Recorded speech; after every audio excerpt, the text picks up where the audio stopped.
This hearing will come to order. Today we've gathered for the committee's second hearing examining safety and well-being of unaccompanied children who seek refuge in the United States. We held the first hearing in June in response to a disturbing New York Times investigation exposing the exploitation of these children. At that hearing, we heard from child welfare and labor experts. Today, we'll hear directly from the executive branch officials about what steps the federal government is taking to confront this problem. I know there is bipartisan interest in this issue. Several Republican members asked me to hold today's hearing, which I was happy to do. I told them I'm happy to accommodate the request because I was already working to schedule it. It's a major challenge for our nation, and we need to face it honestly. In fact, there is a long history of both parties working together to protect these children. In 2008, the Senate unanimously passed the Trafficking Victims Protection Reauthorization Act, known as TVPRA. This legislation's protections for unaccompanied children were championed by our late colleague, Senator Feinstein. The bill was signed into law by Republican President George W. Bush. As a result, our laws now require that unaccompanied children arriving in the United States be screened for human trafficking, housed in child-appropriate settings, and reunited with family in the U.S. while they await their immigration proceedings outcome. These laws enshrine our nation's moral and legal responsibility to protect children, vulnerable children, many of whom are fleeing persecution. But the tragic reality is these children are still at risk once they arrive here. Since 2018, our nation has seen a nearly 70% increase in underage children working in positions in violation of child labor laws. And several states have responded to our labor shortage, amazingly, by passing laws and making it easier for children to work in many dangerous jobs. It's hard to imagine, but that is a fact. Now, when I was in college, I spent 4 summers working in a meatpacking plant in East St. Louis, Illinois. I can tell you it's no place for a kid. You can lose a limb or a life. The accounts of children as young as 12 years of age working in slaughterhouses and factories make us think of the 1830s and 1930s and not the modern times. I hope today's hearing will be an opportunity to continue the bipartisan spirit that led to current laws protecting unaccompanied children, who often have risked their lives to make a trek to this country. I want to remind everyone these unaccompanied children are just that, children. And I'd like to share the story of one of them, a teenager named Eric. He came to the United States as an unaccompanied child, took a job to help his family back home. His employer stopped paying him. He took Eric's birth certificate and immigration documents. He threatened to call immigration if Eric stopped working, and even worse, he threatened to harm Eric's family in his home country. Fortunately, Eric had the support of an adult who stepped in, a trusted post-release services social worker funded by the Department of Human Services. His social worker connected him to federal law enforcement as well as medical and legal services. I hope we all agree, no child should ever be abused, exploited, or trafficked. That's why I've tried to be consistent in my oversight efforts, whether the president is a Republican or Democrat.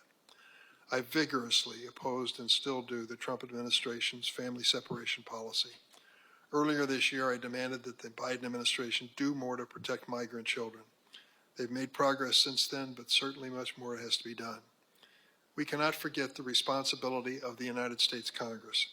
It is easy to criticize the executive branch, but first we should look in the mirror.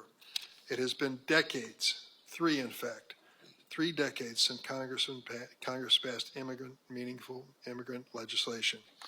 Instead of lobbying partisan attacks, let's come together across the aisle to fix our broken immigration system, secure our border, and protect these children. I reject the extreme that says not one more immigrant, and I've heard my colleagues in Congress say that, not one more immigrant. And I also reject the extreme that says we're doing just fine. The status quo is acceptable. We've got to find middle ground here that is reasonable, thoughtful, and reflects American values in a world which is teeming with refugees and people who are desperate to find new places to live. Imagine what's going on in the Middle East. We're going to feel it soon on the southern border if we haven't already. We should provide adequate funding to increase enforcement against child labor violations once children are here and ensure these children have access to the services they need. We also need new safeguards that strengthen the promise of TVPRA. This week I'm introducing legislation to improve sponsor vetting, placement, help children navigate the legal system, and better protect minors in government custody. I welcome my colleagues from either side of the aisle to join me in that effort. And with that, I hand things off to the ranking member, Senator Graham, for his statement. Thank you, Mr. Chairman. You do have a history of trying to find common ground to fix hard problems associated with immigration. I've been working in that regard for a long time, many times with you. I have never seen anything like this. Since 2020, the number of unaccompanied minors has gone up by 312%. I think you'll find sympathy on our side to make sure people are well taken care of, but you'll also find on our side a desire for the safety and well-being of the American people. This is entitled Ensuring the Safety and Well-Being of Unaccompanied Children. What about the safety and well-being of the American people from illegal immigration? CNN, not Fox, smugglers associated with ISIS are getting people into the country. October the 21st, Border Patrol stops record number of people on terror watch list at southern border. October the 23rd, CBP memo sounds alarm on Hamas Hezbollah fighters potentially using southern border to enter U.S. I am a strong supporter of aid to Ukraine. It is a fight that matters to us.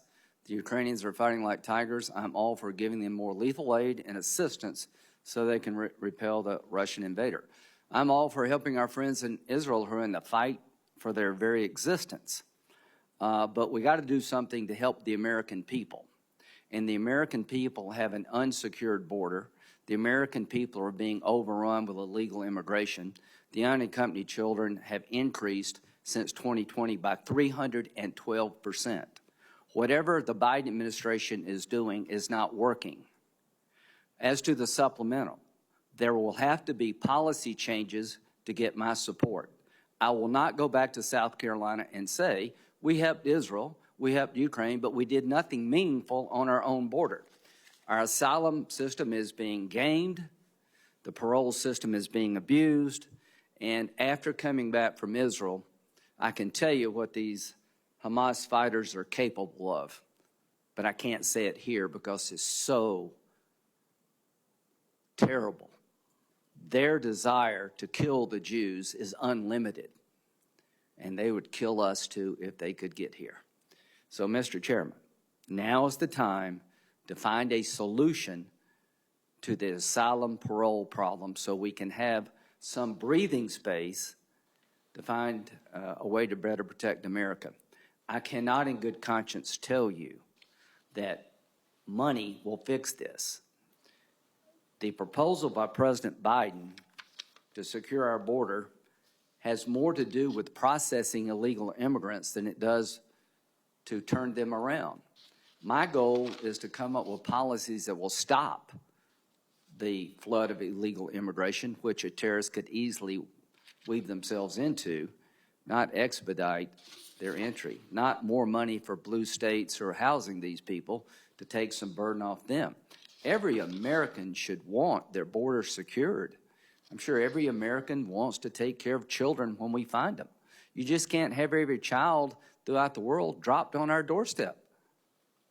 This is a process that needs to change. It's bad for the children, but I can't stress to you enough, the broken border that's existed under the Biden administration, along with the rise of radical Islam in Afghanistan, now Hamas, is a cocktail for the American people to be viciously attacked. I have run out of patience.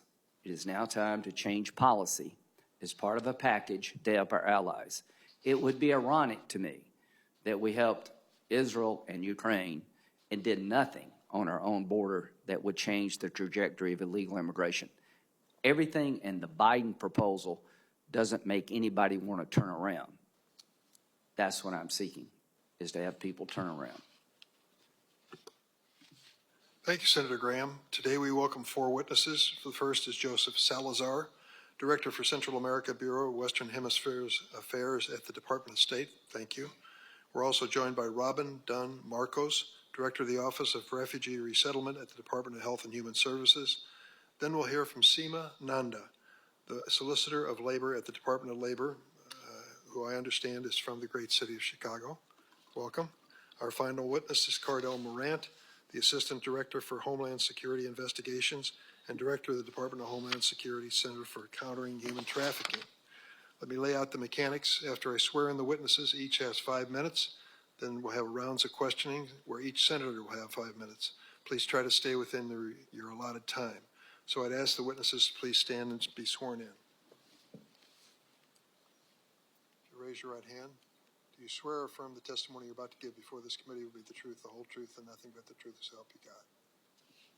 Let the record reflect that all 4 witnesses have answered in the affirmative, and Mr. Salazar, you'll be the first. Thank you, Chairman Durbin and Ranking Member Graham, for holding this important hearing. I'm honored to join my colleagues here who are the true experts in the fight against trafficking and what happens once Central Americans make the difficult choice to leave their countries. I'm grateful for the opportunity to talk to you more about the complex conditions that drive people to migrate from Northern Central America, as well as important progress on our efforts to address them. Northern Central America faces serious several challenges. Democratic backsliding in the region affects people's trust in institutions and perception of how freely they can exercise their rights. Victims of corruption are more likely to express intentions to migrate. High youth unemployment rates, numerous barriers such as inadequate access to education, and vast economic inequality spur migration. Coupled with high levels of informality, low wages that do not cover basic needs, a vicious cycle of reliance on debt to meet those basic needs, and the lack of decent jobs in all 3 countries all contribute to the migratory wave. Despite decreased homicide rates, other types of crime and violence, including rampant gender-based violence, cause insecurity in the region. Many individuals and families see migration as the only choice to escape poverty, instability, narcotics violence, and climate-related catastrophes. In 2021, the Biden-Harris administration launched the strategy to address the root causes of irregular migration from Central America. The root causes strategy focuses on creating good jobs, promoting democratic governance, protecting human rights, improving security, and countering gender-based violence to help Central Americans build better futures at home. The strategy addresses the factors that drive irregular migration and forced displacement from Northern Central America, including food insecurity, chronic structural challenges, extreme poverty, citizen insecurity, poor governance, and endemic corruption. First and foremost, we need strong governance in the region. Without it, we cannot achieve sustainable, equitable progress across all strategic areas, including economic prosperity and security. We partner with civil society, the private sector, labor unions, regional governments, and international actors to advance U.S. policy goals. In the last year, the State Department and the U.S. Agency for International Development supported more than 1,500 human rights defenders and trained more than 500 independent journalists. This support provides quick help to embattled human rights defenders and civil society organizations through emergency assistance, supporting human rights actors and media practitioners to remain resilient, mitigate risks, overcome threats, and continue their important work as safely as possible. Through the Voices Initiative, we bring together U.S. resources, public and private diplomacy, foreign assistance programming, and enforcement authorities to protect, defend, and promote civic space in Central America. We are also taking actions to promote accountability for corrupt and undemocratic actors, as well as human rights abusers. On July 19th, the U.S. government issued our most recent public list consistent with Section 353 of the United States Northern Triangle Enhanced Engagement Act of individuals who knowingly engaged in acts that undermine democratic processes or institutions, engaged in significant corruption, or obstructed investigations into such acts of corruption in El Salvador, Guatemala, Honduras, and Nicaragua. This critical tool promotes accountability, and we appreciate bipartisan support for it. On economic growth, Vice President Harris leads Central America Forward, an innovative public-private partnership to create good jobs in the region. Under Central America Forward, companies have committed to invest over $4.2 billion in El Salvador, Guatemala, and Honduras. These investments have created thousands of good jobs, connected 4 million people to the internet, brought more than 1 million people into the formal financial economy, and trained almost 500,000 people to enhance their workforce abilities, including digital and language skills. This is key to ending irregular migration. But this is not just about investment. Our private sector engagement reinforces the rule of law, good governance, and human rights. We certainly are not naive about the challenges we face. It will take time to address many of these long-term structural issues. My team works ardently on these issues, and we are grateful for continued bipartisan support to ultimately help the people in the region maintain their futures in their home countries. Thank you for the opportunity to testify before this committee today. I look forward to working with Congress to strengthen our approach. Thank you, Mr. Salazar. Ms. Mayorkas? Chairman Durbin, Ranking Member Graham, and members of the committee, thank you for the opportunity to appear today on behalf of the Department of Health and Human Services, along with my esteemed colleagues. Since assuming my position as Director of Office of Refugee Resettlement in September 22, I have led a dedicated team of professionals who are committed to ensuring the safety and well-being of every child in our care. This is not only our mandate, it is our guiding principle. Under the Homeland Security Act and the Trafficking Victims Protection Reauthorization Act, ORR is required to provide for the care and custody of all unaccompanied children following a referral from the Department of Homeland Security or other federal entity until they're released to a vetted sponsor. The Flores Settlement Agreement also establishes minimum service standards for ORR-funded programs. ORR funds nearly 300 programs in 27 states, providing a range of child-focused services. However, given the program's child welfare mission, we know the best place for a child is with a family in a community, not in a congregate care setting. Pursuant to the TVPRA, ORR conducts due diligence to identify a sponsor's ability to provide for a child's physical and mental well-being prior to placing the child in their care. ORR works in the best interest of the child to safely expedite their release to a parent, family member, or other appropriate sponsor. In the past 2 fiscal years, more than 85% of unaccompanied children released to sponsors were placed with a close family member.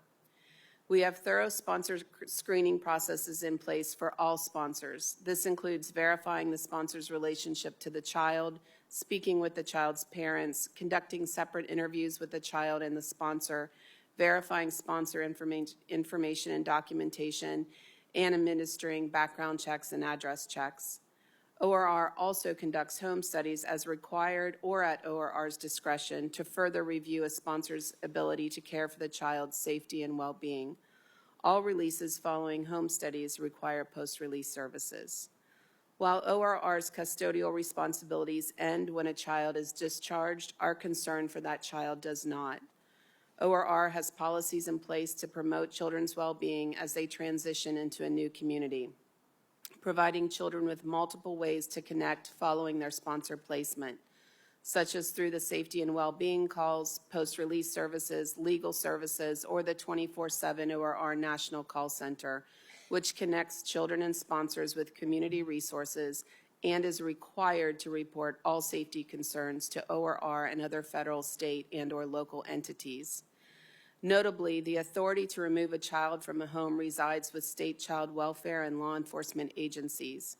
We recognize the critical importance of our coordination and engagement with these agencies, their varied capabilities, and the need for robust resources to help ensure their ability to review or investigate allegations.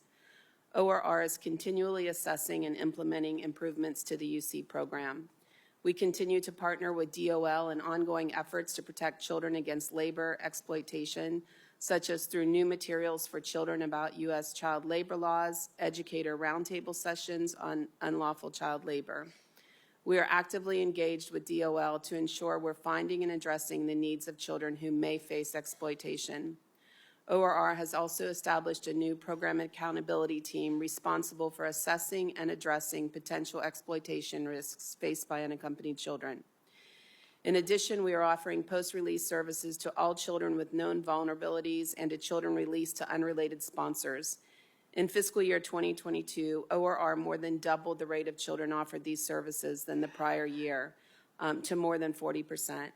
We continue to expand access to post-release services this year, in fiscal year 23, providing access to more than 50% of discharged children.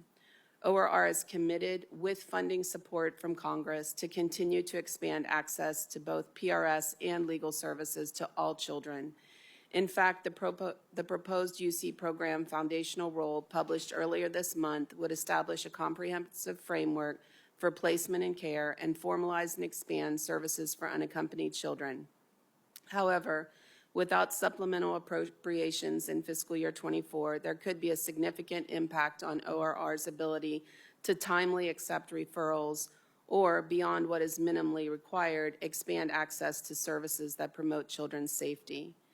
We would also welcome more resources from Congress for ORR to expand not just access to, but the nature of services available to children post-release. Thank you again for the opportunity to testify today. Children who come into ORR care face unique challenges that require a whole-of-government approach. ORR is committed to caring for these children and doing all we can to safeguard their well-being. I'm happy to address questions you may have. Thank you. Thanks, Ms. Mayorkas. Ms. Nanda? Good morning, Chairman Durbin, Ranking Member Graham, and members of the committee. Thank you for the opportunity to testify today. The Department of Labor is responsible for enforcing the nation's fundamental federal worker protection laws, including child labor laws. 85 years ago, Congress passed the Fair Labor Standards Act, the FLSA, which included child labor provisions. Congress intended to protect children in our industrialized economy by ensuring that when young people work, the work is safe, age-appropriate, and does not jeopardize their health, well-being, or education.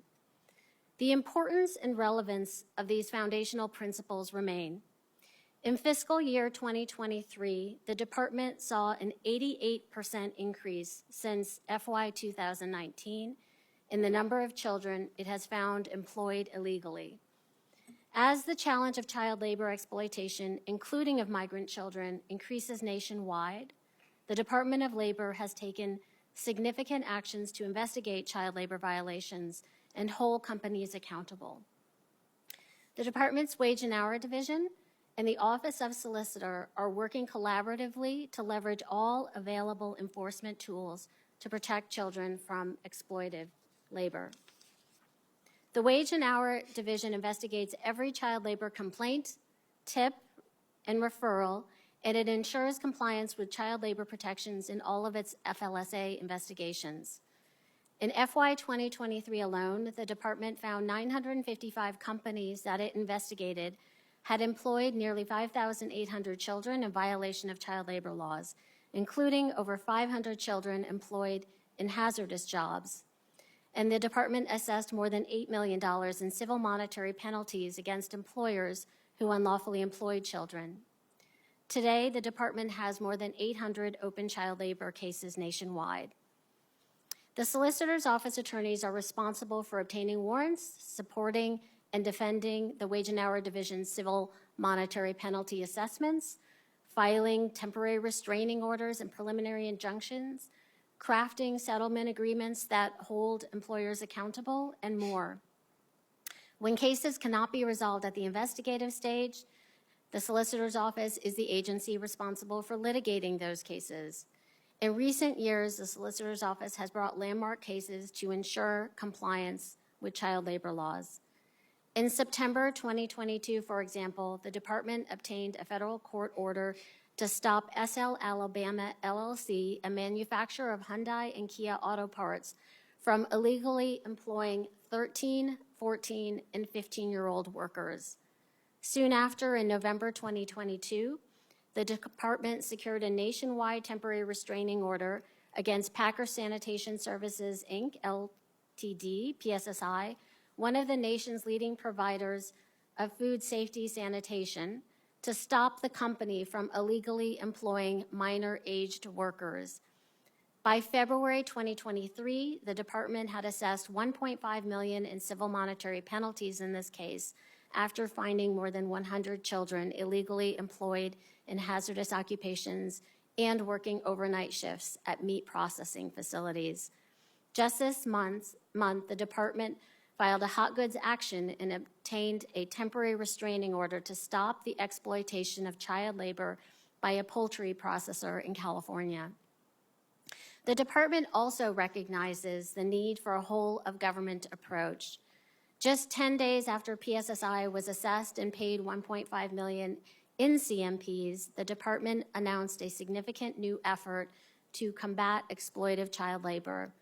This included the initiation of a national strategic enforcement initiative on child labor and the launch of an interagency task force to combat child labor exploitation led by the Department of Labor.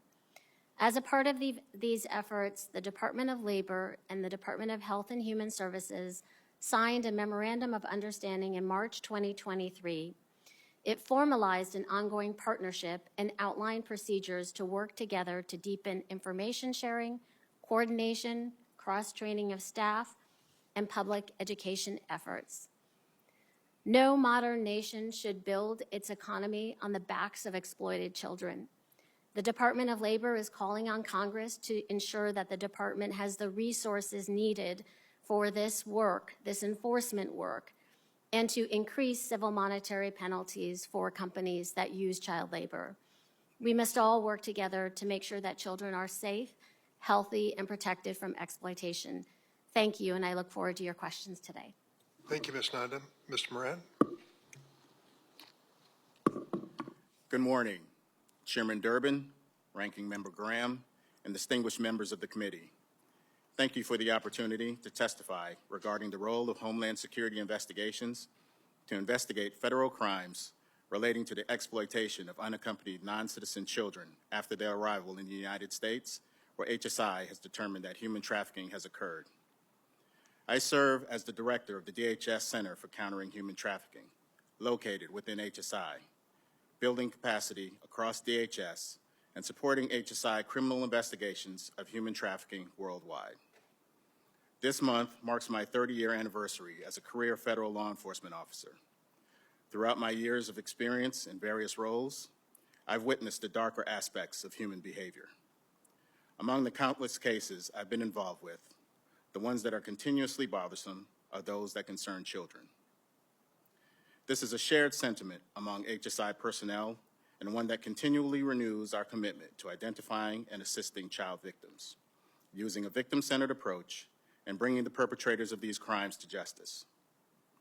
Human traffickers victimize a staggering 27.6 million people worldwide, and contrary to public perception, there are an estimated 77% of victims in forced labor and 23% in sex trafficking. That means more than 3/4 of human trafficking is in workplaces. HSI investigations show that traffickers operate within agriculture, manufacturing, in private homes as nannies or domestic workers, typically in jobs with lower pay and fewer legal protections. Over the last 3 fiscal years, HSI has initiated numerous investigations into human trafficking, some of which involved unaccompanied children as potential victims. Overall, HSI doesn't view the number of cases that involved unaccompanied children as a surge or a pattern, but rather a consistent, ongoing crime that we investigate with unwavering dedication. These investigations are occurring throughout the United States, primarily in the agriculture industry. Today, I speak about the way we work these cases. In general, HSI proactively investigates and receives reports from a variety of sources. We conduct extensive outreach within local communities and work closely with law enforcement partners. That includes the offices of the Inspector General at the Departments of Labor and Health and Human Services. When HSI is investigating employer hiring practices, we're also looking for signs of trafficking, which we'll then investigate further, or signs of labor exploitation and child labor, which we'd refer to the Department of Labor. HSI also initiates human trafficking investigations when an agency of first contact encounters unaccompanied non-citizen children, identifies them as trafficking victims, and subsequently refers the case to HSI. When either the U.S. Customs and Border Protection or the U.S. Department of Health and Human Services identifies an unaccompanied child as a potential trafficking victim, they contact the nearest HSI office. If HSI has jurisdiction, we'll investigate. HSI is committed to using every authority and resource available to make federal criminal arrest of human traffickers and child predators, and to identify and assist the victims. Anyone can report suspicions of human trafficking to the HSI tip line. We're always available to our federal interagency partners here today, other federal, state, local, tribal, and territorial law enforcement, and victim service providers and NGOs for reports, referrals, and tips of human trafficking, child sexual exploitation, and unlawful employer hiring practices. Thank you, and I'm happy to answer any of your questions. Thank you, Mr. Morant. Now we'll have a round of 5 minutes questions from the senators, and I'll start. The first person who introduced me to the world of politics taught me something. He said, humility is the first casualty in politics. So I have followed that standard when it comes to bragging as often as possible about the fact that my mother was an immigrant to this country, and I'm damn proud of it. Her naturalization certificate sits behind my desk in the Capitol building as a reminder of who I am and where I come from, and my attitude about immigration. I cannot understand anyone, regardless of political affiliation, who takes the position, not one more immigrant. For God's sake, we are a nation of immigrants, and our strength is in immigration and diversity. The question is, should we have an orderly process or not? I think that's a legitimate question. The reason, of course, is to make sure that we have a process which people can respect, that cannot be overwhelmed, and at the same time understand that there are rules that have to be followed. When you take a look at the numbers of people who are showing up at our borders now, I have to go back to what Senator Graham said. They're mind-boggling. It is impossible to explain. I asked my staff to put together a list of the number of encounters of unaccompanied children by the Border Patrol since 2008. It's an incredible list. But the last 3 years are the most amazing revelations. In the year 2020, there were 19,657 unaccompanied children who were encountered at the border, 19,000. 2021, 140,000. 2022, 149,000. 2023, 131,000. The obvious question is, what changed and changed so dramatically during that period of time? It certainly wasn't the enactment of legislation by Congress. We've done nothing, virtually nothing, when it comes to policy changes in this country. But there is something going on, a force, an economic force, a demographic force, whatever it may be, that is pushing or pulling more and more people to our borders in numbers unprecedented. The obvious question is, should we do something about it? And can we do something that is balanced? Not the not one immigrant theory, and not the people who feel that the status quo is acceptable as it exists, but something in between that reflects our values and brings order to the border. Now, I think about these numbers in practical terms. I hope we all accept the premise of this hearing.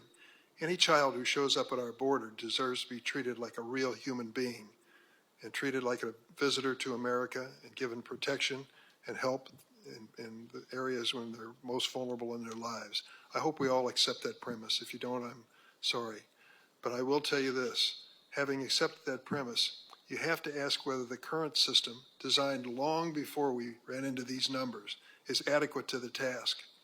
Where are these kids going? Where do these unaccompanied children go? What kind of families are they being sent to? How do they refer them? How do we follow up? How do we make sure that they're safe once they're there? The sheer numbers that I've given you here make it very difficult for me to understand how we can say we're going to keep up with this flow of people and maintain quality care for these kids.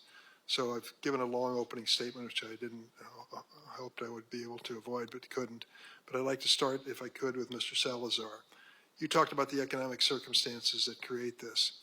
But those economic circumstances have been in the world for a long time. What has changed in the last 3 or 4 years?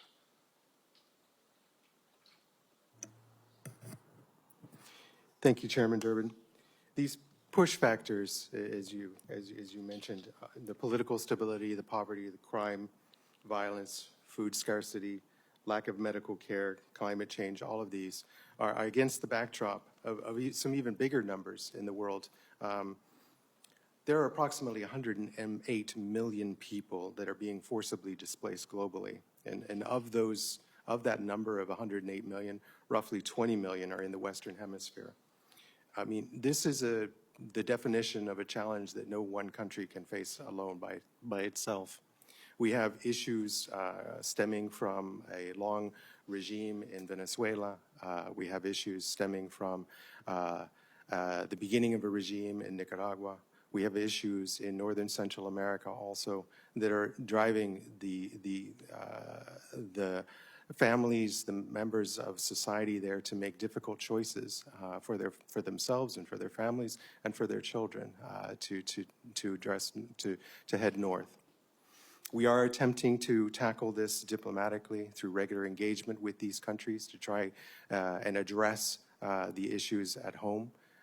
That is why Assistant Secretary Brian Nichols is actually in the region now. Yesterday he was in Guatemala. Today he is in El Salvador. I'm going to have to cut you off because I've run out of time. I'm sorry, sir. But I certainly give you time to respond on the record.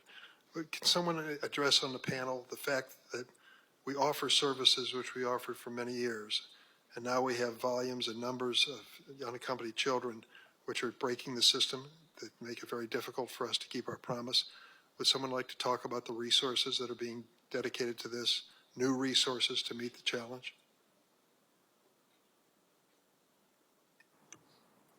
Thank you, Senator. As you mentioned in your opening, the importance of a trusted adult in these children's lives cannot be overstated. Children, we do our best. We have a thorough vetting process to release children to vetted sponsors, primarily close family members. But when and if those placements break down, having that trusted adult through post-release services or legal services. We have more children receiving those services than we've ever had, but we need to continue, and we need the support of Congress to do that. Because of unprecedented numbers in the refugee program, which both the refugee program and the unaccompanied children is one budget, we do have a request for $1.9 billion to be able to properly continue to expand and make sure that all children have these services. Thanks, Ms. Mayorkas. Senator Graham. Thank you, Mr. Chairman. Count me in the camp that we need more legal immigration. We need less illegal immigration. Count me in the camp of making sure that children are not abused, and employers who abuse them, they should go to jail. How you say your name, Mr. Morant? Morant, Senator. Okay, well, I want to help you get the bad guys. You can't fix a problem until you understand the nature of it. Mr. Salazar, is it your belief that 312% increase in unaccompanied minors since 2020 is all about the economics of the world and not about Biden policy regarding illegal immigration? So I think economics is just but one factor of the root causes that are driving. You don't think the policies the Biden administration have implemented is a direct correlation to increase in illegal immigration at levels we've never seen before? So I think that the Biden administration has led the largest expansion of legal pathways. Do you think you're doing it well? Do you think the Biden administration's got the right policy when it comes to illegal immigration? With all humility, sir, I think we've got more that needs to be done. No, I mean, the question is it working? Do you believe the policies being implemented by the Biden administration are working when it comes to deterring illegal immigration and controlling our borders? So I think more needs to be done, frankly. Okay, let me tell you what that more is. Cut off the pull factors. If you're from Mexico, can we send you home as an unaccompanied minor? Or Canada? The law of the United States is if we get an unaccompanied minor from Mexico and Canada, we can send them back to their country. Is that correct, Mr. Salazar? Sir, I'm not aware of what the law says. Well, you need to be aware of the law because I think I've just exposed the problem here. Let me tell you, the law is that if you're from Canada and Mexico and you show up as an unaccompanied minor, we can literally send you home unless there's some evidence of trafficking. The reason it's gone up 312% is if you're from a non-contiguous nation other than Mexico or Canada, we have to keep you. Word is out all over the world that if you get here as an unaccompanied minor and you're not from Mexico and Canada, the United States, you'll be here forever. That's why there's 300 and something % increase. I'd like to change that law. I'd like to harmonize the law. No matter where you come from as an unaccompanied minor, we can send you back to the country of origin, because if we don't, we're going to have more human trafficking. We're going to have more sorrow for children, and we're eventually going to get some 17-year-old in this country who kills a bunch of us. So this is the root problem. You don't know what's going on. You can't fix it. Let me tell you, the border policies of President Biden are a disaster. We've had the highest number of legal crossings last month in the history of the country. It is now time to bring about change. We need to change our law to stem the tide of unaccompanied minors. It's a terrible situation. It will never change until the law changes. Asylum claims are not economic hardship based. The asylum system is broken. The parole system is broken. The incentives for unaccompanied minors need to change. We need to deter people from dropping their children off at our border because it's hazardous for them and there's a breaking point for the American people. So my advice, Mr. Chairman, is to let's work together to change the law, to slow down the illegal flow, work together down the road to fix a broken immigration system. But we have a war raging against our friends in Israel. The map of Europe is being rewritten by force of arms. Everybody in the policy world is screaming at us that the likelihood of a terrorist getting in to our country through a broken border is exceedingly high. The number of people on the terrorist watch list grows by the day. So I would like to make sure unaccompanied children are not exploited when they get here. That is a noble effort. But I would like to deter the world from dropping kids off at our border. It's not good for them. It's not good for us. And the policy changes that are going to be required have to be done before we can expect a different outcome. If you keep doing what we're doing and expect something different, you'll be disappointed. I am now ready to make policy changes to stop what I consider the biggest national security threat to America, a broken border. Thank you, Senator Graham. Senator Booker. Thank you, Mr. Chairman. The child exploitation in our country that we've seen reported is stunning and shameful and truly extraordinary when you think that this is the United States of America. An 8th grader killed on a cleaning shift at a poultry plant in Mississippi, a 14-year-old hospitalized in Alabama after being overworked at a chicken operation, a 17-year-old in Ohio had his leg torn off at the knee while cleaning a meat processing facility. Another child lost his hand in a meat grinder in a Michigan operation. A 14-year-old maimed while working an overnight shift in our country. This should horrify everyone, but given what we know, it shouldn't surprise us. I'm glad we're discussing this. I'm grateful for this hearing, and there are a whole range of things we could be doing to better serve immigrant children. But I just want to say this clearly. Employers have a responsibility to abide by federal labor law and the moral standards of our nation. Within their companies, on plant floors, and their contracts, they should follow the rules of law and they should follow their own conscience. I sent letters to meatpacking companies last December to take immediate steps to put an end to these child labor abuses at their facilities. And since then, I want to say some companies have stepped up and are working to eliminate these exploitative contractors and abusive models of employment that outsources the overnight cleaning of their facilities. They've moved these jobs back in-house and guaranteed better wages, benefits, safety, and security of a union job.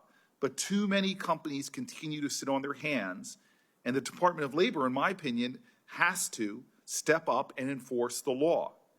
These companies are getting away without consequence to some of the most shameful and immoral practices that are going on in our nation.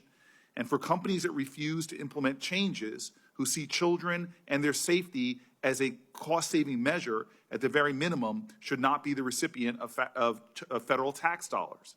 That's why I'm introducing today the Preventative Child Labor Exploitation Act with my colleague Josh Hawley Our bipartisan bill will require companies competing for contracts with federal agencies to disclose child labor and work safety infractions by the company itself, as well as by any of their contractors in the preceding 3 years, and require the Secretary of Labor to prepare a list of companies that are ineligible for federal contracts for that year based on serious, repeated, pervasive violations of child labor laws.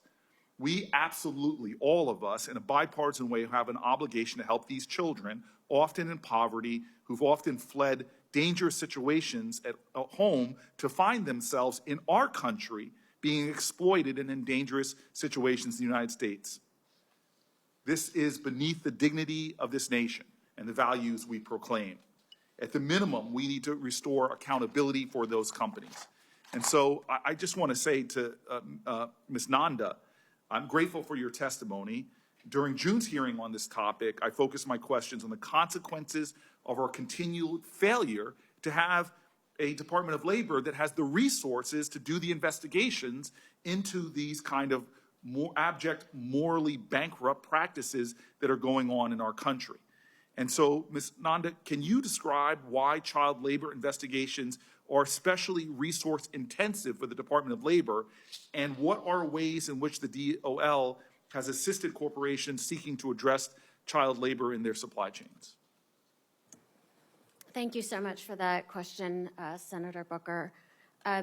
So child labor investigations, as I said, have gone up 88% in the last year. So we're simply doing more of them.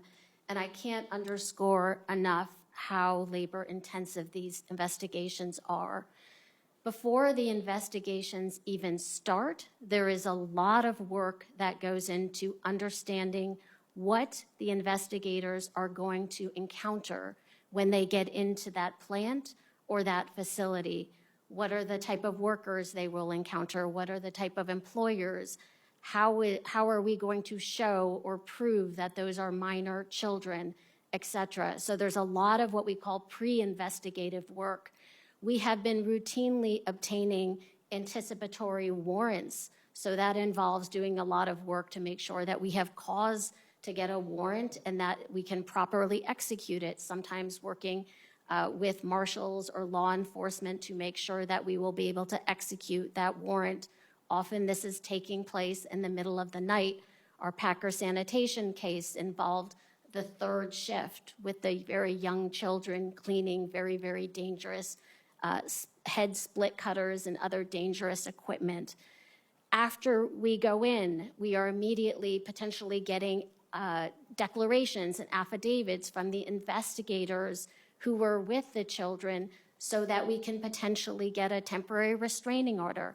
Our Packer sanitation case involved going in at the same time to 7 separate facilities, all in the middle of the night. So huge resources of lawyers and investigative teams, in some cases needing to be flown into different places. This is Nebraska, Minnesota, Wisconsin, different places in the country to have that factor where we can go in and still have that surprise factor. And then after that, we are seeking temporary restraining orders. In PSSI, we are in within days getting that temporary restraining order. A nationwide, so leveraging a 7-facility investigation into a 700-facility nationwide injunction, thereafter working to get a permanent injunction, and then assess the civil monetary penalties. This takes an extraordinary amount of investigative time and an extraordinary amount of legal time and legal work. And I will just say, Senator, on your question about holding everyone in the supply chain accountable, we completely agree. We are using tools like the hot goods provision of the Fair Labor Standards Act, which is a very powerful tool to stop the movement of goods that are made around child labor. That is a tool that we are using. I'm going to cut you off just to be respectful of my colleagues. We've gone 2 minutes over. I just want to thank Senator Hawley, and especially as well as his staff, for working with us over the last months to come up with what I think is a morally urgent bill to create needed accountability to end these morally bankrupt, offensive practices that are going on systematically in our country. So thank you, Senator Hall. Thanks, Senator Booker. Senator Cornyn. Mr. Chairman, thank you for having this hearing. You said you'd do it, and you're doing it. I appreciate it very much. This is an urgent and serious issue. I think what we're seeing is what happens when the Biden administration is outsourcing its immigration policy to criminal cartels who are getting richer by the minute, smuggling people and drugs into the United States. And of course, the casualties associated with that, the grieving parents losing their children to fentanyl poisoning are well documented. Mr. Salazar, in your testimony, you talked about Central America and the so-called root causes strategy. It sounds to me like the administration is engaged in a nation-building process to try to address immigration and doing nothing at all about the pull factors which lay out the welcome mat for people all around the world. Let me just ask you, did you know that in 2022 that people from 174 different countries came to our border and were released into the interior of the United States, 174 countries? Did you know that? Sorry, no, sir, I did not. And did you know so far in 2023, people from 143 countries have come to our border and been released by the Biden administration into the interior of the United States? Did you know that number? No, sir, I did not. Well, I agree with Senator Graham. When you try to solve a problem, the first thing you need to do is understand what the problem is. And what has happened as a result of the expectation that if you make it to the border, that you're going to be able to make it into the interior of the United States and stay here for the rest of your natural life is a huge magnet. And who wouldn't want to come to the United States, where the standard of living and the prospects for your life are far better than anywhere else in the world? It's a natural magnet. But the Biden administration has created the distinct impression that you can stay. And of course, the cartels who control smuggling and control drugs continue to get rich. So what's not to love from their perspective? But the casualties associated with this are real. Let me just ask our witness from HHS and Health and Office of Refugee Relocation. My figures show that 300,000 unaccompanied children have been placed with sponsors during the Biden administration. Is that your understanding, roughly 300,000? Thank you, Senator. That sounds accurate. I'd have to get back to you on exact figures. And you've read the, as you indicated, it's the process, and these children haven't even necessarily claimed asylum, but under the current practice, you identify a sponsor, and then that child is placed with a sponsor, and I think there's a chart or a priority list depending on whether there's a family relationship, but there doesn't actually have to be. Isn't it a fact that there's no mandatory FBI criminal background check system on those sponsors? There's no requirement that, and no practice by which you do that in every case, correct? Thank you, Senator. Every sponsor goes through a sex offender registry check and a I didn't public ask about that. I asked about an FBI criminal background check. There's no, Certain sponsors have an FBI background check. but not all of them. That is correct. The New York Times, as you know, documented that in 85,000 cases, when a call was made 30 days after the child was placed with a sponsor, there was no answer. Are you familiar with that story? Yes, I am. And the truth is that the Biden administration doesn't know what has happened to those 85,000 children, or to the larger point, to the 300,000 children who've been placed with sponsors, because the administration does not deem that as their responsibility. Is that correct? Senator, as I mentioned, while our custodial authority I ends, ask you, is that correct? That our care for the children does not. We are expanding post-release Well, services. I'm asking about the 300,000, and so there is no follow-up. Can I just ask as a final question, the New York Times documented that Susan Rice, the domestic policy advisor for the Biden administration, and that Secretary Becerra, who's head of the Health and Human Services, both were made aware of these 85,000 attempts to contact sponsors with no avail, and did nothing in response. Do you know if in fact the President of the United States was informed about these facts?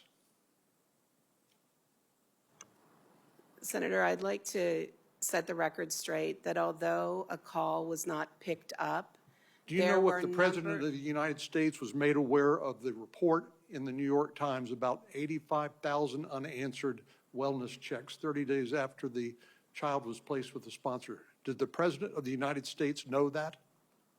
We are in regular communication. I can't speak to the specifics, but I want to reiterate the fact that a telephone was not picked up, a telephone call was not picked up, does not mean that that child did not have post-release services, did not have legal services. But you don't know because you don't follow up after that. You can't tell us whether the child's being sex trafficked into forced labor, whether they're going to school, whether they're getting health care. You can't tell us whether they're being neglected or otherwise abused. You can't tell us, and the fact of the matter is, if you cared to find out, then you could do something about it. But it's obvious to me that the Biden administration simply does not care. My time's up. Senator Lee. Thank you, Mr. Chairman. Thanks to all of you for being here. Ms. Dunn-Marcos, I'd like to start with you. And I've got a lot of material to cover, so if possible, I'd like to have you confine your answers to yes or no, if possible. So let me summarize some of what I understand about this process, about the ORR process. Now, once you get a child, you start looking for a sponsor, or alternatively, a sponsor may come to you. And then you do some kind of a precursory background check to figure out what's going on, to see if they've got any convictions in the United States. You don't ask if the sponsor is here legally. You don't check in the sponsor's home country if the person is not originally from the United States, to see if they are wanted there for a crime or have been convicted there of a crime. You don't come with local law enforcement. You seldom, if ever, do any kind of a home visit. If they don't answer the phone after a month or so, then you consider your job done. Given that you cannot remove a child once you've placed her with a sponsor, wouldn't you agree that vetting on the front end should be increasingly more vigorous and not less? And shouldn't a home visit and conferring with local law enforcement be the bare minimum that is done rather than the entirety of what you do? Thank you for those questions, Senator. I think that we have thorough vetting processes in place. We have child welfare experts throughout the country. We believe a child is best in a family, with a family in a community, not in a congregate care setting. I don't doubt that. I don't doubt that. But given what you don't do, that's what I find alarming. I don't doubt that you do some things, but what you don't do is alarming. And that's why it shouldn't be surprising to us. This New York Times article that my colleague Senator Cornyn referred to, that indicating that HHS has lost contact altogether with more than 85,000 children. 85,000 children that this administration has negligently placed with all but unknown sponsors, and now ORR has no earthly idea where these children are. And when asked about this, you recently passed the buck entirely and said, aside from the 30 to 37-day follow-up call, you, quote, do not monitor or track the whereabouts of children after they're released from your care, close quote. So am I understanding this correctly, that they're not lost because you're not legally responsible to know where any of them are after you place them, yes or no? Thank you, Senator. I want to clarify that ORR is not a law enforcement agency or an investigative agency. I don't doubt that. We- I'm not accusing you of that. I'm saying you don't know where they are, and now you're disclaiming responsibility. And of the Senator- 430,000 unaccompanied children, the vulnerable unaccompanied children who have crossed over our border in the last 34 months since President Biden took office, what percentage of those children's whereabouts can you tell me with any degree of certainty? Senator, respectfully, I want to state again that it is not accurate to say we have lost, that we have lost them. Okay, There are what a about my number- question? What percentage can you tell us where they are? I don't have those figures directly in front of me, but what Will I you can get those to tell us? you, I will take that back to Okay, the team. But let me tell you what's happening to them. Because clearly, you either don't know or you're not saying. They're being trafficked for sex. Doctors Without Borders has repeatedly told us that at a minimum, 30% of the young women and of the children who make this dangerous trek across our southern border, to it and then across it, are sexually abused on their journey. There are other entities that have come up with much higher estimates, some of them double that or more. Can you give us any idea how many of the 430,000 children who have entered our country under the Biden administration have been trafficked either en route or after they leave your care? Any idea at all? Any rough estimate at all? Any approximation of how many of them? Senator, one is one too many. I don't have those numbers in front of me, but anytime we have a flag for a child in our care, we make a referral. Within 24 hours, we are referring to appropriate authorities, HSI, our Office for Trafficking in Persons. If we really want to change this narrative, we want to provide post-release services and legal services to every child. Thank you. My time's expired, but look, the sheer volume of this, coupled with the estimates that I've never heard you refute, are that we're talking about probably hundreds of thousands of them who have been trafficked for sex and who have been sexually abused. This is wrong. It's wrong that we set up a system that encourages and then allows and then promotes and perpetuates this process that enriches drug cartels and does so at the expense of child sex trafficking, and it must end. Thank you. Senator Kennedy? Thank you, Mr. Chairman. Mr. Morant, since President Biden's been president, how many non-American citizens have come into our country illegally or on the basis of a claim of asylum? Thank you, Senator. HSI, as an investigative agency, is Do you know the number? no, Senator. You're a senior member of Homeland Security, are you not? That's correct. Does anybody know the number? None of you know the number. Try 8 million. Now, of that 8 million, how many were children, Mr. Morant? I don't have that number, Senator. You don't know. Does anybody know? None of you know. Isn't that special? Let's assume half. Okay? 8 million is 4 Nebraskas.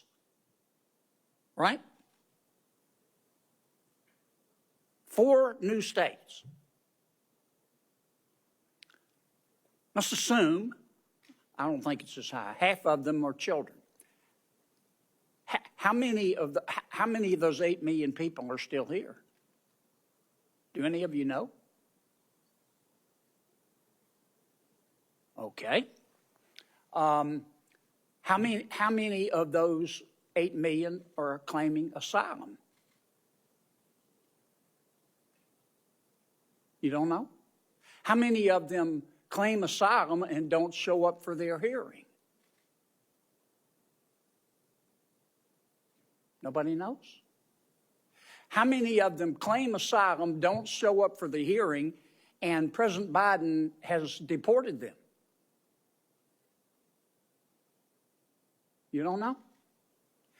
How many of them have claimed asylum, shown up for their asylum hearing, and been denied asylum and been deported? You don't know. How many of them were from Mexico? You don't know. How about 30%? That means 70% were not, right? Surely you know the answer to that. 30% minus 100% is 70%. Am I right? Okay, 30% came from Mexico. Why don't you implement a safe third country policy that says under asylum, under our asylum rules, you have to seek asylum in the first safe country. So if you come, say, from Venezuela or Nicaragua or another Central American country, you have to seek asylum in the first safe country. Why don't you do that? And then that would eliminate 70% of the 8 million. That's 5.6 million. Why don't you do that, Mr. Morant?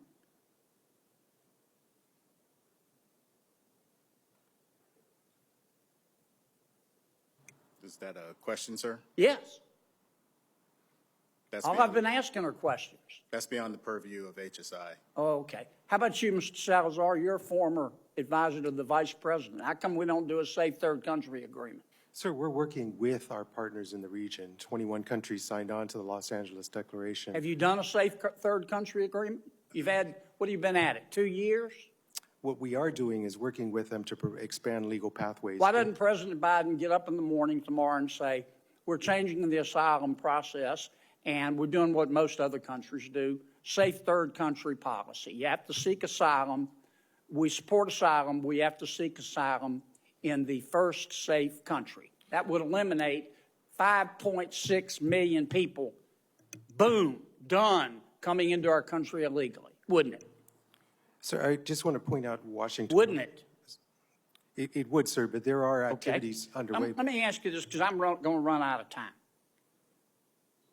President Biden and all of you believe in open borders, don't you? Don't you? I mean, I ask really basic questions. I don't mean any disrespect. I appreciate you being here. And I know you all love our country as we all do. But I believe in straight answers. I like straight answers and breakfast food. And there are only two possibilities here.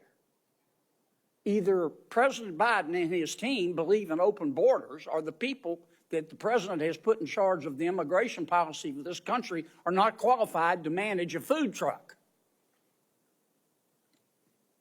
And nobody's that incompetent. You folks believe in open borders, don't you? Sir, I think we believe in secure borders. You believe in then you don't even know how, well, I'm going to take 30 more seconds. You don't even know how many people have come in illegally since President Biden has been president? You're a former senior advisor to the Vice President of the United States, Mr. Salazar. And you can't even give me a number? No, sir. That's like going to an oncologist and asking him, what's cancer? And he says, I don't know. Give me a break. Senator Welch? Thank you. I thank the witnesses. Just speaking to my friend Senator Kennedy, this question of border security is one that I'm very concerned about, and I know you are, obviously. But it's an astonishing situation where you have these children who are fleeing these incredible circumstances that motivates them to take this journey all the way up to this country. Not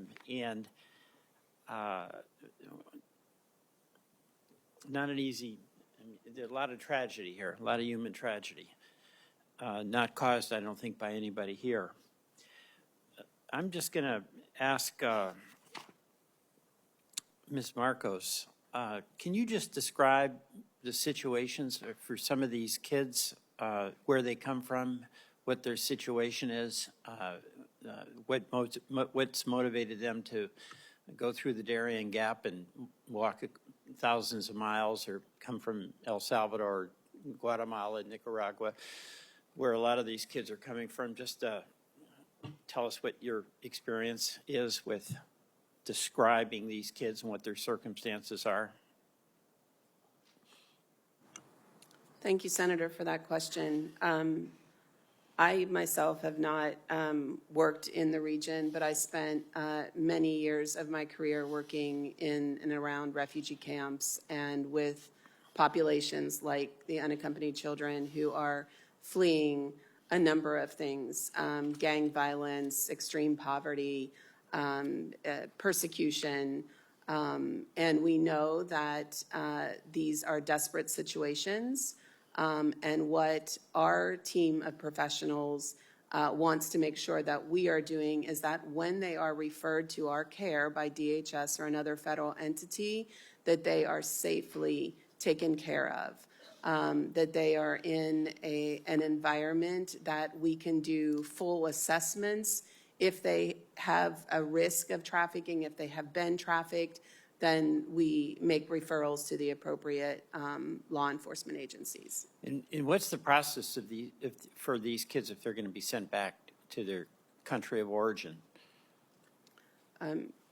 Senator, respectfully, I'm not probably the best person to speak to this, but certainly people fleeing horrific situations, sending them back is putting their life at risk. Mr. Salazar, I mean, you've been, I appreciate that. A lot of what Senator Kennedy was asking you actually is something I think Congress has to do as opposed to you can unilaterally do. But can you describe what the situation is for some of these kids that show up and what has to happen? Sir, I actually don't know what the process is to return these individuals back to their home countries. Ms. Nanda, there's an immense amount, a big increase in child labor. And kids who are coming are very vulnerable to being exploited to work. Sometimes it's even sex trafficking. Do you have any observations or any suggestions on what to do to reduce child exploitation, both child labor and sex exploitation as well? Thanks so much for that question, Senator Welch. So first, I will mention that with regards to the Department of Labor, and we are charged with enforcing our child labor laws. We have a supplemental request for $100 million, which would be $50 million for the Wage and Hour Division, which does the investigations, $50 million for my office, the solicitor's office that does all of the legal work related to the investigation, as well as that enforcement work.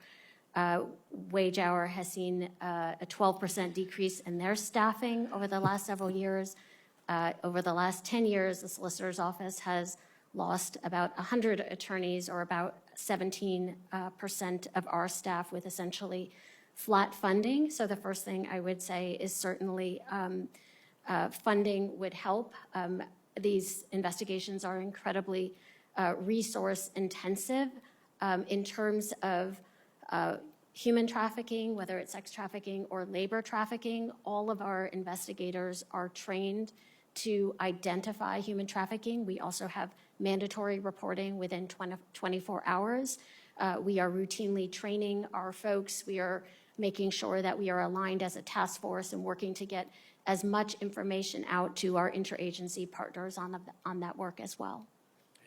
Thank you. I yield back. Thank you, Senator Welch. Senator Blackburn.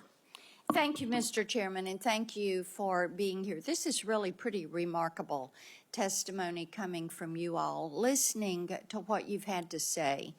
Basically, we've got a broken system. You don't know how to fix it. Money's not going to solve this problem, Ms. Nanda. You don't know the numbers. You don't know the law to enforce the law.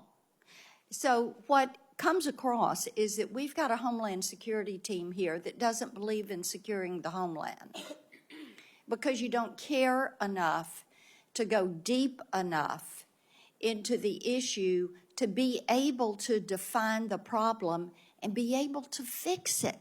Now, Ms. Mayorkas, I'm going to come to you because I've written Secretary Becerra twice about these children that they just can't find. Now, first letter, he got Acting Assistant Secretary Jeff Hill to send a non-response to my office. And then I sent another letter, and I haven't heard anything from him. I have asked that he come to the committee and talk to us about what has happened with these 85,000 children, where they are, and why efforts are not being made to find them and to be certain that they are being cared for. But there's no response to that because there again, you all believe in open borders. Your goal is not to secure the country and the border. Your goal is to just let everybody come on in and to hell with this trying to find 85,000 kids. You didn't vet the sponsors right. You did not do an FBI background check. Imagine that. You loosen what is required of people, and then you want to come here and say, we need more money so we can do our job. All right, Ms. Director Mayorkas, Linda Brandmiller, do you know that name? And keep your mic on. I'm aware of that name. You're aware of that name. And Jaylyn Solong, you know that name? Yes. Okay. And you know that both of these women were whistleblowers. And both of these women were fired for being a whistleblower. Are you aware of that? Senator, Quickly, my time's running out. Fast, go. I'm not aware of the specifics. You're not aware of the specifics. Do you know who approved this retaliation against the whistleblowers? You do not know. Senator, I cannot speak to the specifics. You can't speak to the specifics. Okay, was the secretary notified about the urgent situation developing in the department and that these children were being released to potentially exploitative sponsors? Did anybody pay attention to that? Or did you care? Was it 9 to 5, draw a paycheck, go on? We don't care. We're not concerned about an open border.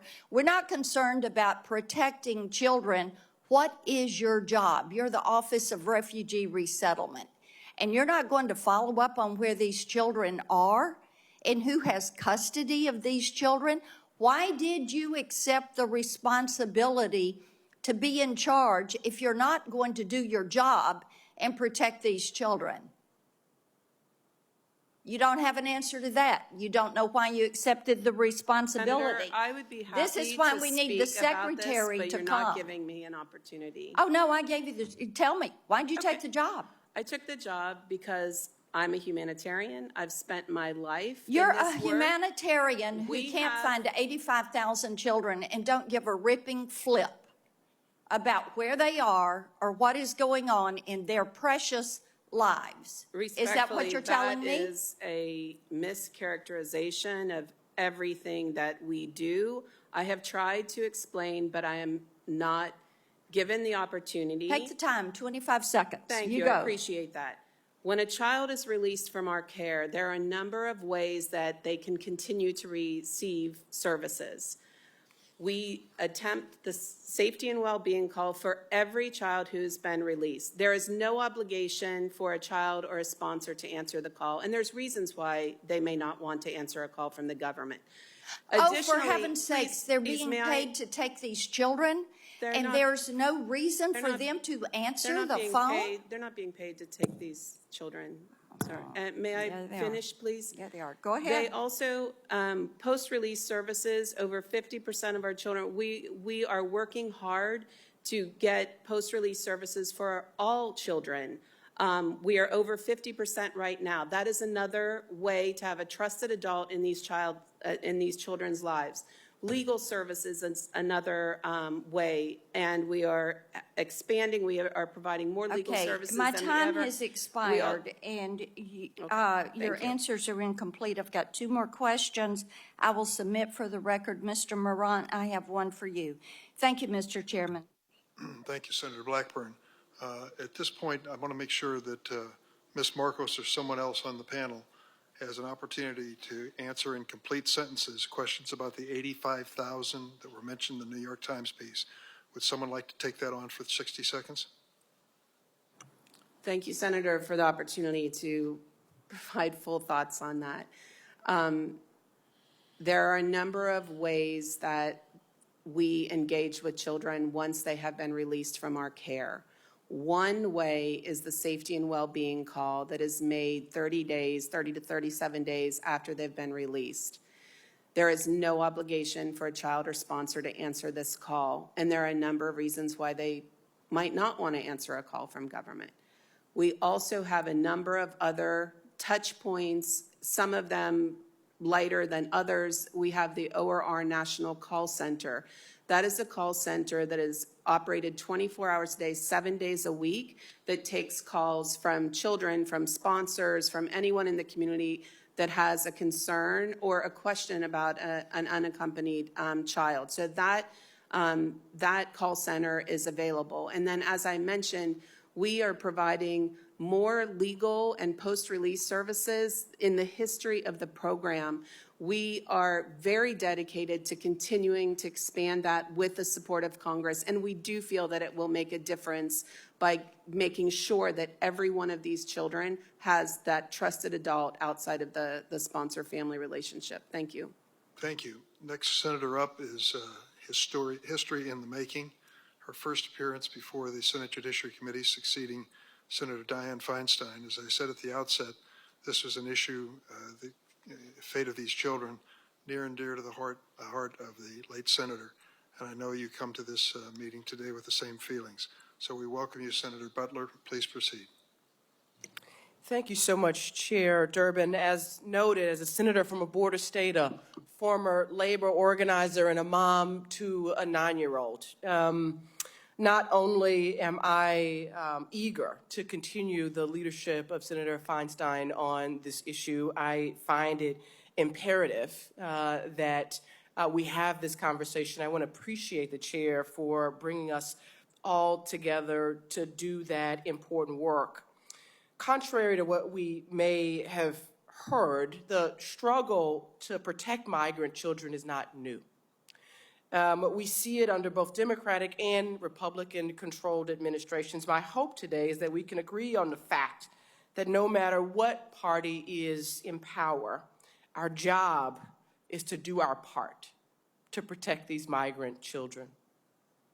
This means listening to experts, giving agencies the resources they need, and holding companies accountable for violating our labor laws. I look forward to working with my colleagues to find bipartisan solutions, and I appreciate all of you for your testimony as I have read all of your prepared remarks and look forward to a discussion. I would love to turn my attention, Ms. Mayorkas, to the topic that you were just speaking on, post-release services. As you know, legal representation is vital for children attempting to navigate our complicated immigration system. We've heard reports of children as young as 2 years old, being asked to represent themselves in our immigration courts because they are not provided with counsel by the government.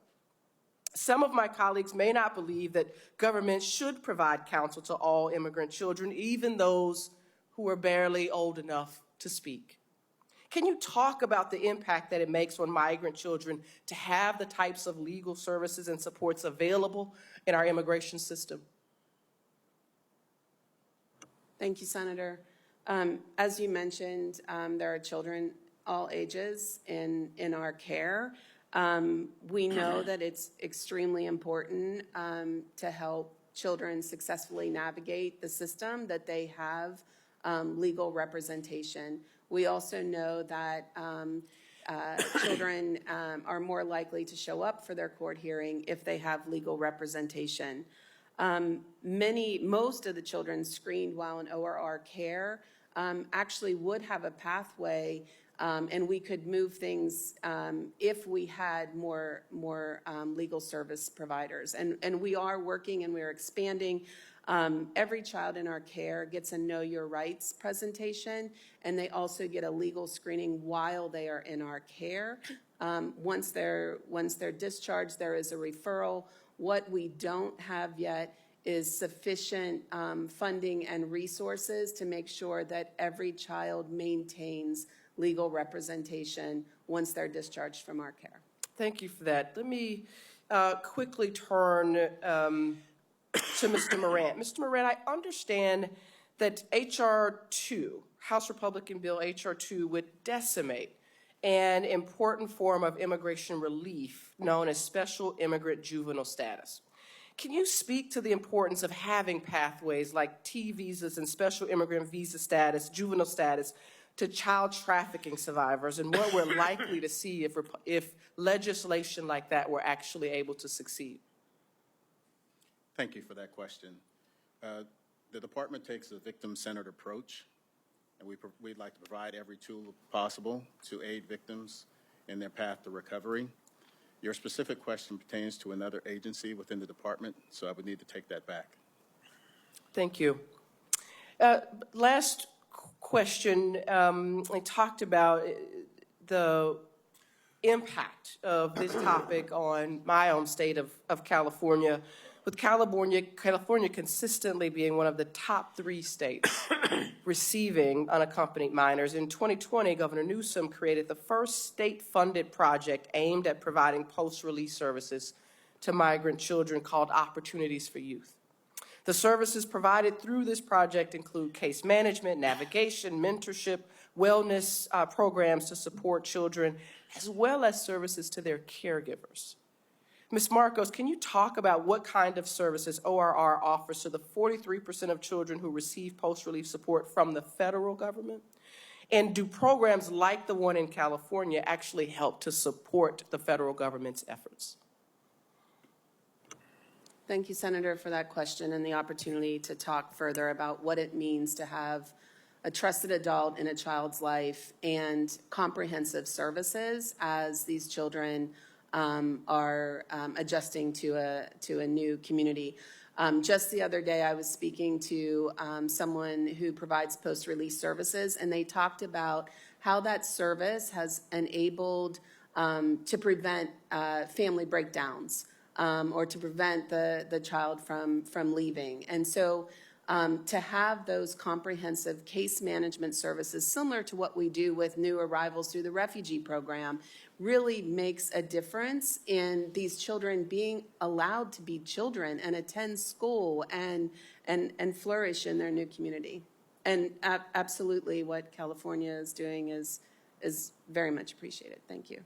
Thank you, Mr. Chair. I yield time. Thank you, Senator Butler. Senator Grassley is next. Yeah. Thank you, Mr. Chairman. Thank you to the witnesses. Under Biden's leadership, family unit housing centers were shut down. Illegal immigrants were electronically tracked instead of being detained. Children became tools for criminals to avoid detention. Congress has demanded answers, and we've been met with silence, delay, or worse yet, a flat-out refusal to take responsibility. And I want you to know that I have the same sort of outrage you heard from Kennedy and Blackburn. Now, this isn't just a situation that affects the federal government and a few states at the border. The failures that I've talked about at the federal level have created problems for us, even in Iowa, at the state and local level. Worse yet, federal government has failed these kids. So in August, I wrote to Iowa's law enforcement people, primarily the 99 county sheriffs. They told me that the cartels didn't just traffic humans and drugs at the border.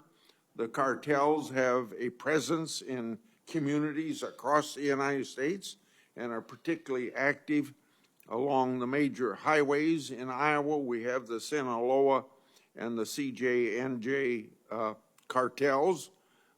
Now in the counties of Greene, Story, Marshall, and Polk County, right at the heart where the I-35 meets I-80. Those two highways cut across the United States. This problem is not unique to Iowa. These cartels are active in many states across the country.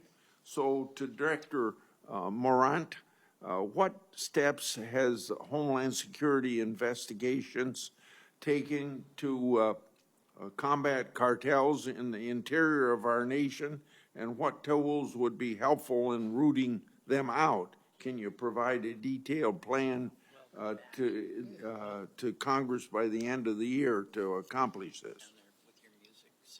Thank you for that question. As to the first part of that, HSI deploys a very robust strategy to disrupt and dismantle all transnational criminal organizations.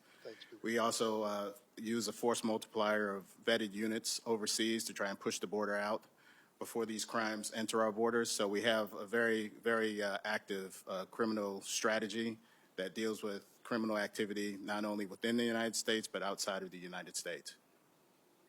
Can you provide, you're going to have a comprehensive plan by the end of November?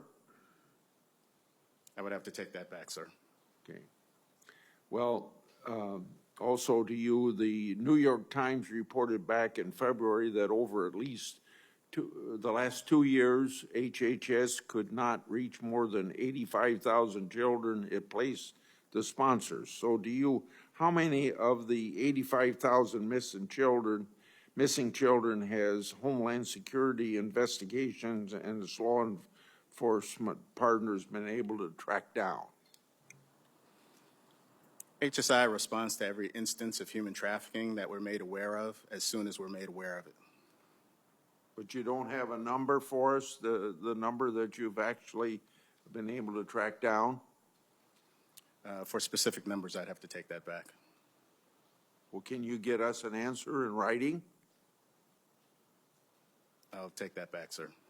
You mean you can't even tell me if you can get an answer in writing, the number of people that's been affected? And the response will be in writing, Senator. Last Friday, I received an HHS response to a letter that I sent back in December. The response mentions that the Office of Refugee Resettlement recognizes the importance of notifying local authorities when abuse and neglect of unaccompanied children is suspected or uncovered. Director Marcos, how many times did ORR and its third parties notify state and local authorities with concerns about possible child abuse or neglect? Thank you, Senator, for that question. There are numerous ways and at different time periods that a referral may be made to local law enforcement, HSI, or the Office of Trafficking in Persons. That can happen while they are in our care. It can happen after they've been released from our care. They can be reported by the child themselves, by the sponsor, by the post-release service provider. So there's a number of different times that these reports can be made. For specific numbers, I would want to be precise, so I will take that back. Okay.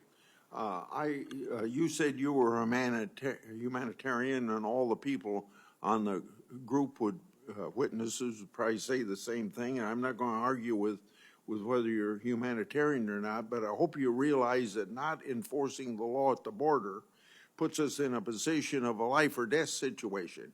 You have people on the terrorist watch list that can't get on an airplane to come into this country, but they come across the river and get into this country. 800, 900 people die in the desert, get lost in the desert and die. We have criminals coming here and creating murders. We have rape on women coming through Mexico. We have human trafficking. You have the fentanyl killing 112,000 people. You're dealing with a life or death situation by not the enforcing of the law. And the Constitution says that the laws should be faithfully executed, and they aren't being. Thank you, Mr. Chairman. Thank you, Senator Grassley. Senator Hawley. Thank you, Mr. Chairman. Ms. Mayorkas, can I just start with you? You testified a moment ago to Senator Butler that every child gets a Know Your Rights presentation. Is that correct? That is correct. Is that before or after you release them to labor traffickers? Senator, every child that comes into our care gets a Know Your Rights presentation as well as... Have you read these New York Times reports, these stories, the series of stories the New York Times has done on the children who are in your care? Have you read them? Yes, I have. Have you read that children are scrubbing dishes, they are operating heavy machinery, they are delivering meals, they are harvesting coffee, they are working construction, they are working as housekeepers, they are working overnight shifts at plants where they are not paid, they are not going to school, they are not cared for, they are not giving meals, almost all of it illegally. Are you aware of that? That's a yes or no. Yes. Do the Know Your Rights presentation help them in those situations? Senator, ORR... That's a yes or no, I think. Do you really think that you're helping these children by releasing them to labor traffickers and, yes, sex traffickers? 85,000 children whom you have no contact with, and your answer is we gave them a presentation before we turned them over to these people who are exploiting them on a scale not seen in this country for 100 years, a century. A century. It's a disgrace in the United States of America. Let me ask you this. You did an audit, I noticed, where you gave yourself a clean bill of health. So just tell me this. Do you require sponsors to document their relationship with the child? Senator, we have a thorough vetting process. Do you require sponsors to document their relationship with the child? Yes, we go through... No, you do not. You do not. Have you read the Senate's Permanent Subcommittee on Investigations reports on your office? There was one in 2016. There was one in 2018. There was one in 2020. There was one in 2022. Spanning administrations, what they found is you do not require sponsors to document their relationship with the child. You release them anyway. What about background checks? Do you require background checks on all adults in the household? In cases where the child is being released to their parents, we do not require background checks. But Senator, I would Do you require background checks on all adults in the household in any case? Yes, in some cases we do. What percentage of cases do you do background checks on the adults in the household? I don't have that number in front of me. Do you do home visits in all cases? You can actually see where these children are being released, whose care you're putting them in? We do not do home visits in all cases. Senator, I'd really like the opportunity to talk about what we are doing. I know what you're doing, and it's incredibly and totally inadequate. And we can read about it in the New York Times. Since you say you've read it, let's talk a little bit about that New York Times report, if we could. Here's a quote from the April 17th installment. Again and again, veteran government staffers and outside contractors told HHS, including reports that reached the Secretary, that children appeared to be at risk. Did you warn the Secretary that children were at risk? Senator, I'm in regular contact with the Secretary. Did you warn him that children were at risk? Safety and well-being of children is our top priority. Did you warn him that children were at risk? I'm not going to get into the conversations I've had. You're here and you're under oath, and this is an oversight hearing, and we need to know what you're doing because you're manifestly not doing your job. Did you warn him that children were at risk? Do you believe that children are at risk? Let's start with that. Yes. Okay. Did you warn the Secretary? Senator, I'm not going to get into the specifics of my conversation, but I would like the opportunity Why to wouldn't you talk warn the Secretary that children were at risk? I would like the opportunity to talk about what we Let's are look at what the doing. Secretary said to you. The other one, James. Yeah, that one. At least 5 HHS staff members said they were pushed out after raising concerns about child safety. Mr. Becerra, the Secretary, told the ORR director, that's you, right, that if she could not increase the number of discharges, he would find someone who could. And then he went on to say that if Henry Ford had run his plants like this, he would never have become famous and rich. This is not the way you do an assembly line. Get the kids out, run them through, get them out to those sponsors, those traffickers. Why didn't you resign when he said this? Do you think that this is morally acceptable? Senator, I joined ORR in September of 2022. I believe that was reported prior to my arrival, but I cannot speak. This is from an article this year. I can't speak to what the Secretary. Do you think that this is acceptable to run ORR like an assembly line and to release these children to traffickers? I can assure you we do not run ORR like an assembly line. The safety and well-being of children is our top concern, and by Plainly statute, not. Plainly, it is not your top concern because you have managed to lose 85,000 of them. And the Times knows where they are, or 2/3 of them, and they're with labor traffickers.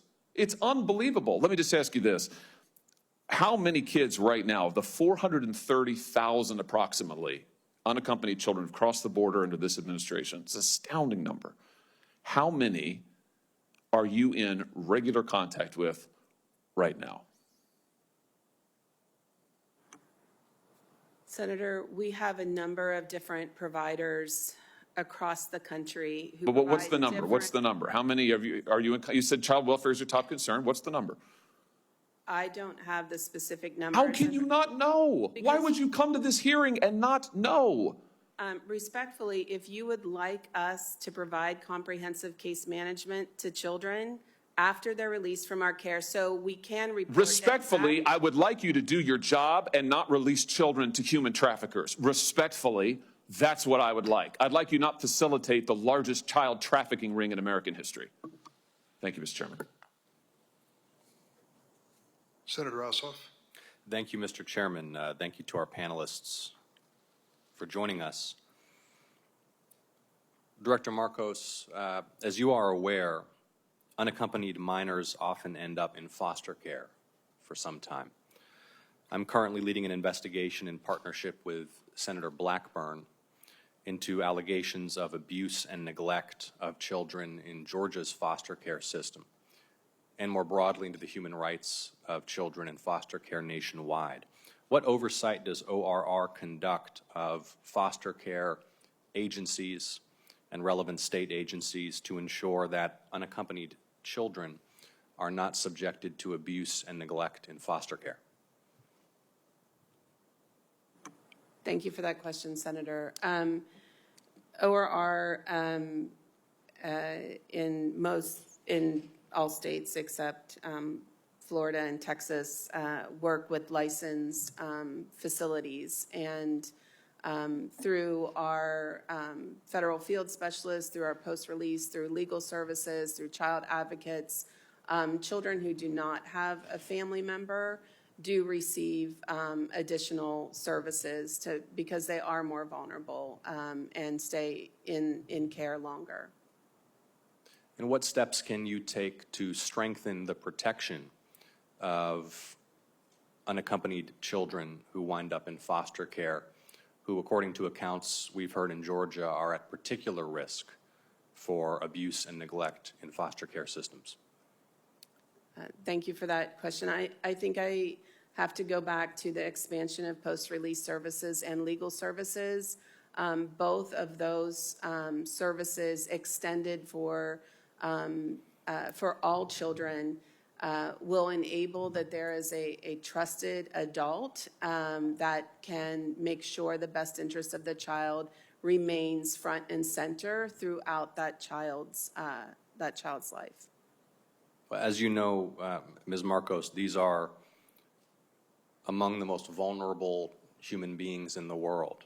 Unaccompanied minors, lacking guardians, often lacking language faculty in English, and I urge you to strengthen, accelerate, and expand your efforts to ensure that unaccompanied minors in foster care in Georgia and across the country are better protected and fully protected from abuse and neglect using all of the authorities at your disposal. Can you please provide the committee with an update on your efforts to ensure that unaccompanied children in immigration adjudication proceedings have access to legal counsel? Thank you, Senator. We have more children receiving legal services today than the history of the program. We don't feel it's enough. We are actively expanding our services. I believe 20 new providers were just added. We're hoping to double that by the spring. We know how important it is to have a legal provider help the child navigate through our immigration system. We also know that legal provision having a legal service provider will increase the likelihood that children attend their hearings.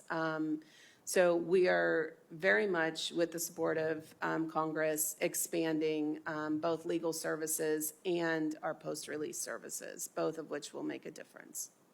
It's difficult to imagine, Ms. Markos, the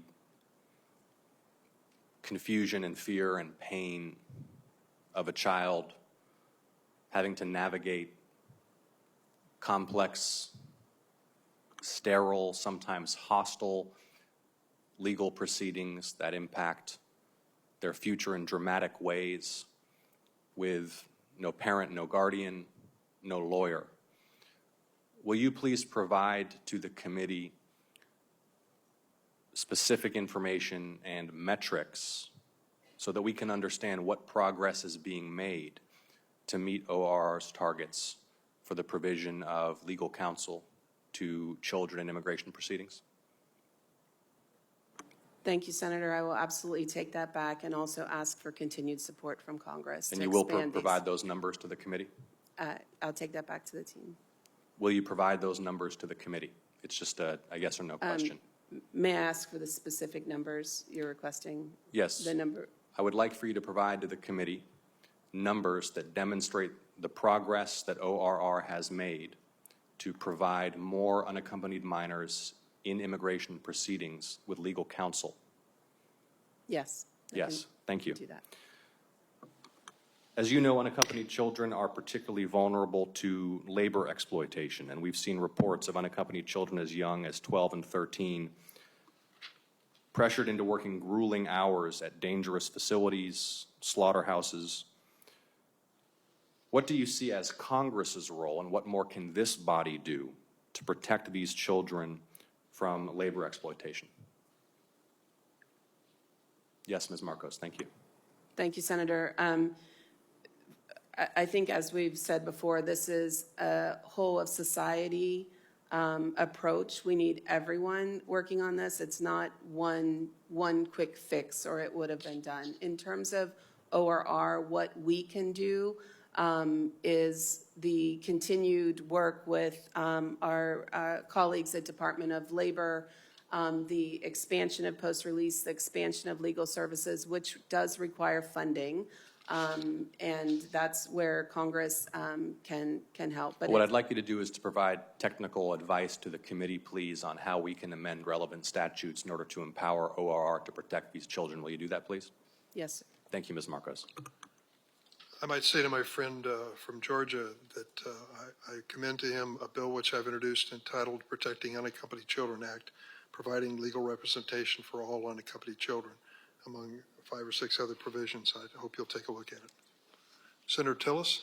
Thank you, Mr. Chair. Thank you all for being here. And Director Markos, over the course of the Biden administration, is the estimate right, or approximately 430,000 unaccompanied minors who have been placed? Is that roughly accurate? Roughly accurate.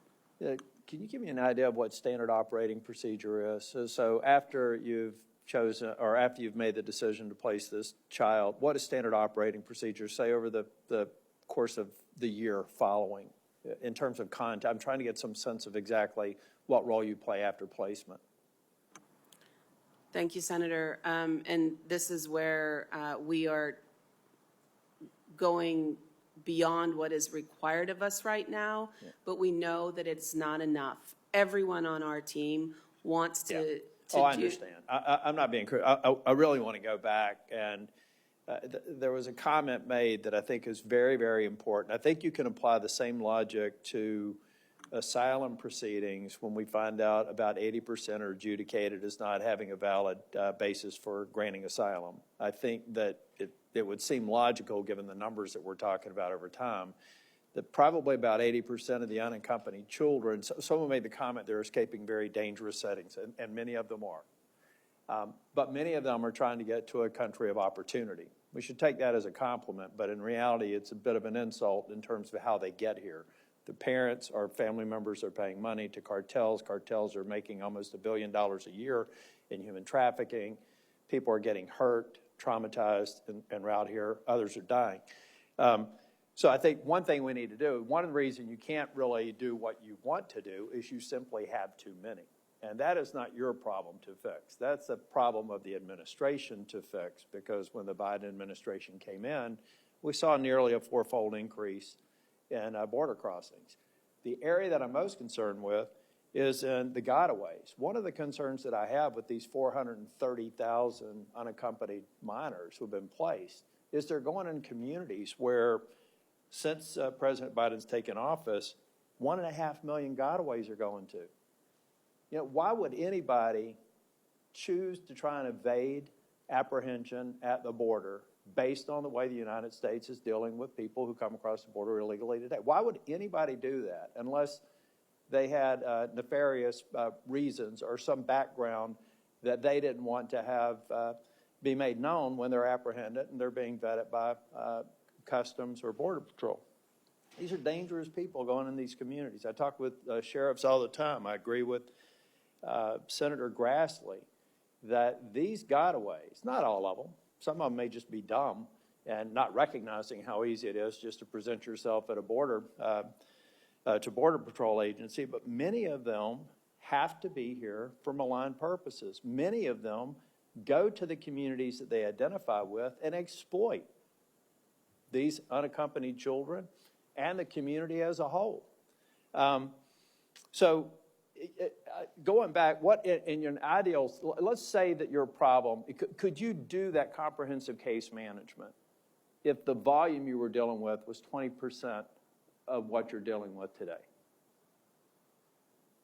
Let's say current funding, current resources stay steady. You have only 1 in 5 as many to deal with in a given day. What would that look like in terms of true, responsible, engaged case management for an unaccompanied minor that's been placed? Senator, I would have to do some figuring, but yes, of course, it would probably improve the situation.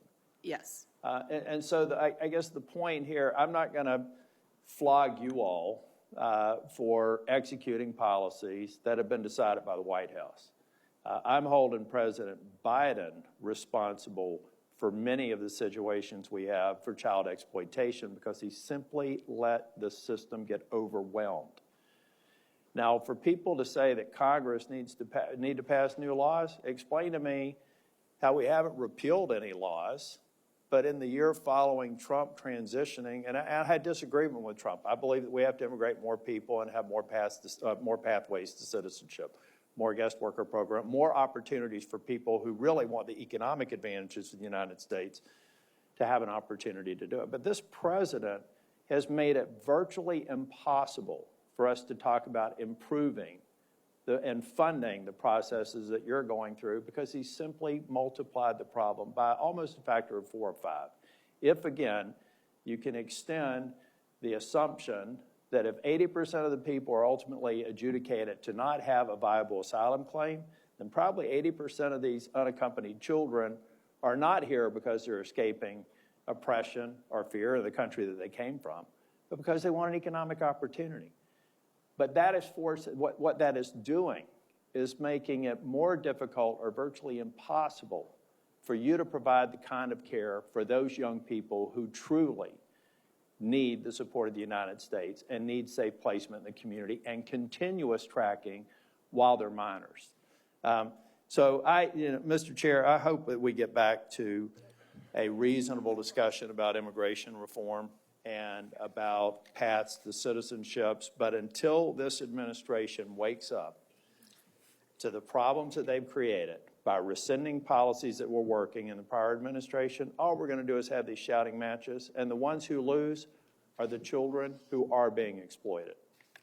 Thank you. Thank you, Senator Tillis, and I do look forward to working with you on that project here in the Judiciary Committee, and I think between the chairman, Senator Durbin, and the ranking member, Senator Graham, both have very strong and long-lasting and sincere commitments to trying to do bipartisan immigration reform demonstrated by their actions. So I think we have a real prospect, and I hope that we're able to take advantage of it. And I thank you for for your that, Senator comments. Whitehouse. And Director Mayorkas, I also wanted to mention, I was going to ask you a series of questions about the influx facility in Greensboro. I think it's in cold status now. I want to talk about that and understand when it could potentially be activated. So those will be submitted for the record. Thank you, Mr. Chair. You're most welcome. Let me just ask Ms. Marcos and Ms. Nanda. I understand that HHS and DOL have been working together to find ways to address labor exploitation of unaccompanied children. Can you describe those efforts? How is it going? Where are you so far? And what can Congress do to facilitate your work? I'm happy to start. Thanks so much, Senator Whitehouse. The task force that is being led by the Department of Labor has active engagement with a number of other federal agencies. That includes my colleagues from state, my colleagues from DHS, of course, HHS, but also the Department of Education, the Department of Commerce, USDA, the Department of Justice. And we've taken many steps that I'd say overall are focused on cross-training of staff, doing outreach together, making sure that we're getting materials out and actually reaching vulnerable workers where they are, and also education, all aimed at improving the health and well-being of children and children that may be extremely vulnerable. In terms of some specific work that we've done with HHS in particular, we entered into a memorandum of understanding in March of this year that is really aimed at improving and deepening our long-standing relationship that we've had with HHS. This means that we are coordinating on information potentially about child labor investigations.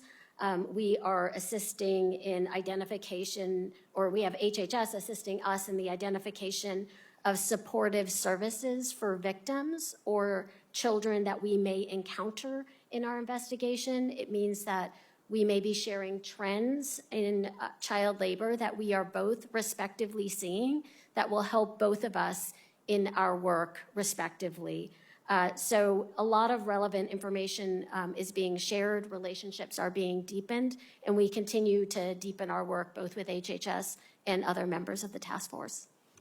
Ms. Marcos, anything to add?